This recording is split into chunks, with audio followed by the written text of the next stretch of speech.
You are what you eat, according to popular wisdom. Nowhere is that truer than Foodside at local festivals that celebrate our community's culture and heritage.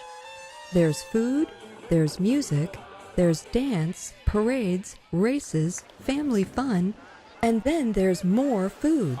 Food that tells us who we are and links us to our roots. The sit-down dinners are Wiener Schnitzel, or you can have the Jäger Schnitzel, which is with creamed mushrooms. You can have Sauerbraten, which is, every German loves Sauerbraten. It's out there. We have sausages, we have Leberkäse, you name it, we have got it. The German-American Social Club has been operating in Cape Coral for some 35 years and celebrating Oktoberfest for more than 2 decades. Our events is the biggest one. Granddaddy here is the Oktoberfest. About 50,000 people show up for the last 2 weekends of October. They come for the bratwurst and sauerkraut, jawohl! But there's more to German culture than food.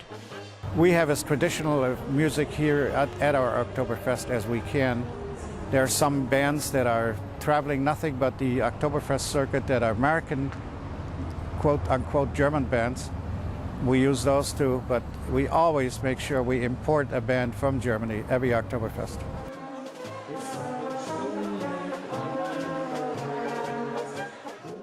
Selling lederhosen and other souvenirs, plus religious services, beer, folks in Bavarian costume, and the sound of voices also put the German accent in Oktoberfest.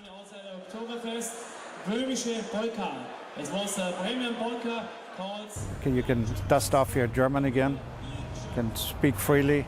Also the food, the music, the atmosphere we maintain it as German as we can.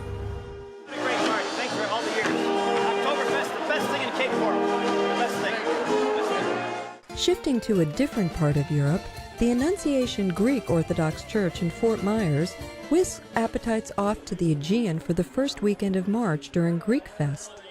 People come primarily for the food because it is a family event, and because it's homemade Greek food, that's a unique item in and of itself. But we usually feed about 15 to 20,000 people in 3 days. The second day into the 3-day festival finds the chef tallying the food consumption in 3- and 4-figure pounds.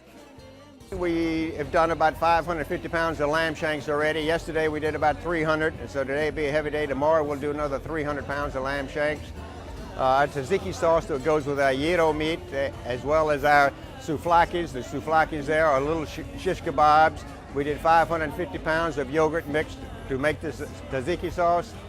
We have done an awful lot of chicken, 1,500 pounds of chicken halves that we have roasted off. And then we cut another 1,200 pounds of chicken for the souvlaki and another 700 pounds of pork for the souvlaki.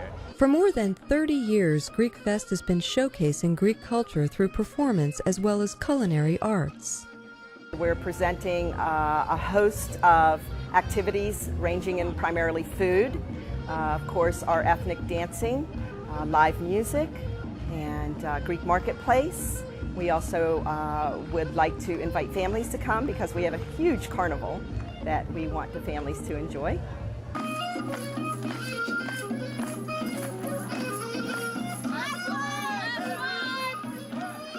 Ethnic youth dancing troupes are the hit of the weekend. It is traditional for festival goers to express their appreciation by throwing dollars to the dancers. The money goes toward costuming them. The biggest draw to Greek Fest is the authentic Greek cuisine, from fried calamari and dolmathes to honey-sweet baklava and other wonderful pastries. What do people like best? Food, food, and food. People love the chicken, they love the lamb, and the pastitsa and the moussaka, which I have not explained. The pastitsa is a ground beef and macaroni type item right there with a nice cream sauce on the top, or a bechamel sauce, if you will. And the moussaka is baked eggplant. I would say the baked eggplant is probably as good as any selling item we have. One of the most interesting is the flaming cheese, which is called the saganaki. Folks just really are enthralled with that whole visual, and we also, a lot of gyro. People are very accustomed to eating the gyro meat on the gyro sandwiches, so they're good sellers. Hoppa! Wonderful! Next on the food festival menu is Fort Myers Beach, where the most celebrated food feast, Shrimp Festival, salutes the shrimping industry's contribution to the community's character and heritage. Being a shrimp festival, we try to wrap it around the shrimp product, which is one of our local industries, and we serve during this festival absolutely fresh, pink, golden shrimp right out of the Gulf of Mexico.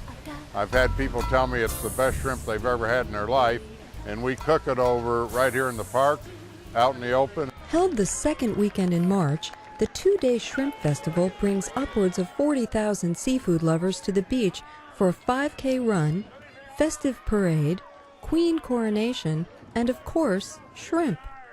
The first shrimp queen ever, Ann Cook, tells us how it all came about. It was a small festival at that time, honoring the shrimp fleet, and it was more or less blessing of the shrimp. And it was a very small one, which is, as you see today, has grown large. And we all just had a great time. We still appreciate what the shrimping industry has done for our community. You know, I can remember way back in the ancient days when I moved here that, and the population was 750 during the middle of the winter, that the fishing industry and the shrimp industry were very important to us. And we enjoyed them too, so we're just paying tribute to that industry with the Shrimp Festival. The Lions Club boils up more than 1,000 pounds of wild shrimp. Other stands sell fried shrimp, stuffed shrimp, coconut shrimp, even shrimp pizza.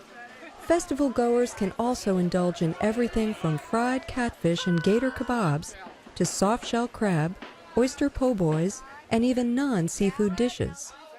But the purists stick to the Lion's deliciously unembellished shrimp. I'm not going to tell you my secret recipe of cooking these shrimp, but basically the shrimp are so good it doesn't take much help. We cook them in water, boiling water, and we put a little salt and pepper in it, and we have one other little spice we put in there, and I will not tell you what it is. But they are very good, and they're very natural. They're yummy. When it comes to food festivals, local communities don't clown around. What better way to taste the different flavors of Southwest Florida tradition and cuisine than at its annual food festivals, where locals and visitors gather to sample the cultures and savor the goodness.